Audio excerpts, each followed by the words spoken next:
Salamlar, vaxtınız xeyir olsun. Mən Adgözəl Lakşin, insan psixologiyası metodisti. Bugünkü mövzumuz fərqli ruhların bir belə deyək, simada tanış olması yaxud bir-birlərini tapmasından söhbət açacaq. Bilirsiniz ki, dünyanın harasında, yəni istənilən bir nöqtəsində olursa olsun, bir-birlərinə həqiqətən belə deyək, cəzb edən fikirləri əvvəldən üstə düşmüş kimi sanki nələrsə yaşanmış olan belə deyək, insanlar bir-birlərini tapırlar. O da əslində bilirsiniz, bəzən dini fəlsəfə baxımından qədərə qismətə falan bağlansa da 50% də cəzb etmə deyilən bir şey var. Yəni həqiqətən bu real olaraq mövcuddur. Yəni yalan deyil. Yəni hardasansa o səni tapır. Və bu əslində yaxşı və pis baxımından, yəni bu cəzb etmə var.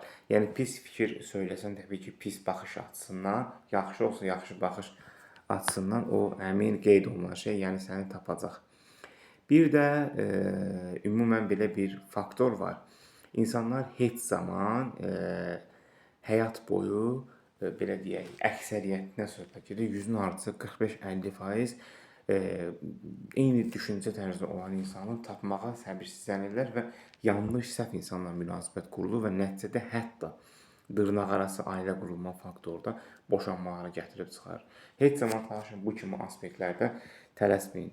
Çünki tələsdiyin təqdirdə sən pis olacaqsan, sən zəif olacaqsan, sən yorulacaqsan həyatdan. Bu kimi faktorları çalışın, diqqətlə qulaq asın və nəzərə alın, hətta qulağınıza sırğa qalsın ki, heç zaman belə deyək, daxildə olan əgər bir ailə qurmaq hissi formalaşmayıbsa, süni olaraq yaradılıbsa, bu heç zaman sona qədər getmir. Mütləq şəkildə bir yerdə dayanır.